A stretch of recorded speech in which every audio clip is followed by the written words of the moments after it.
Yisrael, very famous story. All of the stories start in chapter 22, if you want to see in page 100 in the Chumash, and it takes place in 19 verses. So, first of all, the Ramban points interesting thing that you can divide all the Parsha to two parts, 19 verses, so exactly in the middle, this is verse number 10, Pasuk Yud, and the middle is like the highlight of the thing, when it says, וישלח אברהם את ידו, ויקח את המאכלת לשחוט את בנו, and in English, Avram stretched out his hand and took the knife to slaughter his son. This is the highlight of the thing, because this is what's going to be. And the Ramban saying, until verse Yud, this is the way up on that, like we're on the way to do the slaughter of Yitzchak. And since verse Yud, the direction of the story is changing, because the angel come and tell Avraham, don't do that. And he pointed out that until verse Yud, we're using the name of Hashem Elohim, which translates in the Chumash to God. This is like a harder name of God. And since that point, we're using... And since that point, we're using the name God, Hashem, like Yud K Vav K, which is a little bit more mercy, and this is why all different parts. So again, the first part, we're looking ahead to slaughter Yitzchak, and then in the second part, we understand this is not going to happen, we're changing direction. But what is very interesting, that Rashi is pointing to us, that maybe we're thinking that Yitzchak is not going to be slaughtered anymore, but there is some person in the story that don't think that way. And this is Avraham, which is very surprising because Avraham is the father of Yitzchak. So why he so wanted that? There isn't translation of Rashi to English in the Chumash, so I tried to translate like in simple English. I tried to do my best. Maybe the Chazan will help me. So in verse 12, Rashi said, verse 11, about the words Al tishlach yadcha el anar. Don't send your hand to the kid. Al tishlach. He's saying to kill him, to slaughter him. So Avraham told him to the angel, then why did I came here? There is no reason for me to came here if I don't do nothing to Yitzchak. So maybe I'll just do him like a little something. I take out of him a little bit blood. Sounds very strange. Like Avraham telling to the angel, you know what, I'm not going to slaughter him, but we came here and I plan to slaughter him, so maybe just like a little scratch with the knife, some blood, something. And the angel saying, don't do him nothing at all. This is why he's saying,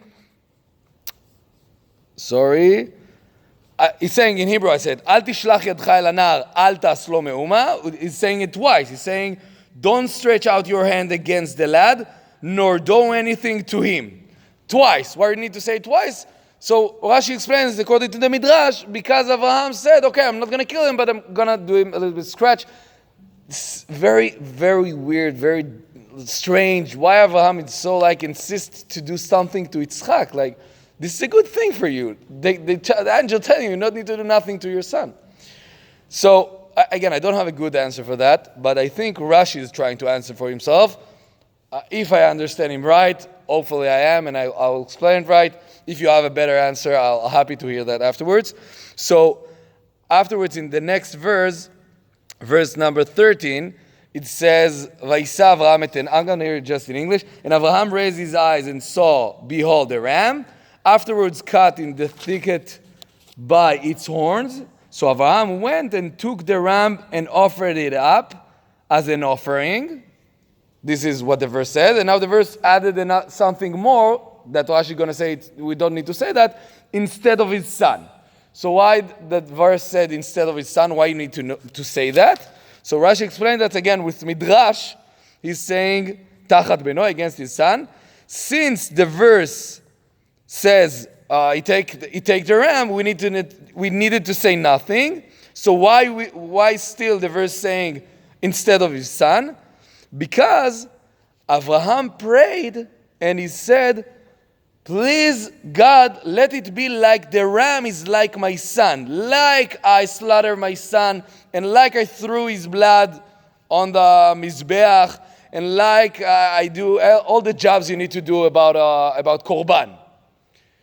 Again, very strange. Why you want to Yitzchak be the one? So I think what's Rashi trying to say, and this is the best answer I can find to myself, maybe it was very hard to Abraham, one of the 10 trying that God's trying Abraham. So it's very hard to decide, I'm going to do it. I'm going to slaughter my son just because God told me. But Abraham already decided. He's already in a place when he's willing to sacrifice that thing to God. So suddenly, the angel tell him, you don't need to do it anymore. So I hope that obviously Abraham was happy, but he's still feeling like, but I'm already willing to do it. I'm there. And I wanted to do it. I wanted to do that thing. I don't have a good example from life, but let's say you're willing to do something. This is like, it's going to cost you like a big mechir? What? Price, big price, but you're willing to do so. And then you want to like give a big amount of money to tzedakah. You're willing to do it. And then suddenly they tell you, you know what? They don't need it anymore. They're like, don't need it. But you already like did the effort of give up the money. So I think what's Rashi trying to say, and this is why he's saying to Abraham, saying to God, according to the Midrash, let it be like the ram is my son. So you know what? For sure, I don't want you to take my son, but please consider the effort I did. Consider like the vitur. Giving up, thank you. I don't know what's happening with my English today. But consider my giving up as it really was. So I want to believe that Abraham don't really wanted Yitzchak to slaughter in any case, no matter what. He just want recognition in that giving up, in that like willing to give up his son and to try that. Again, I'm not so sure this is a good answer, but this is a good question to think about during this week Parsha. Have a great evening. Bon appetit. And we're going to say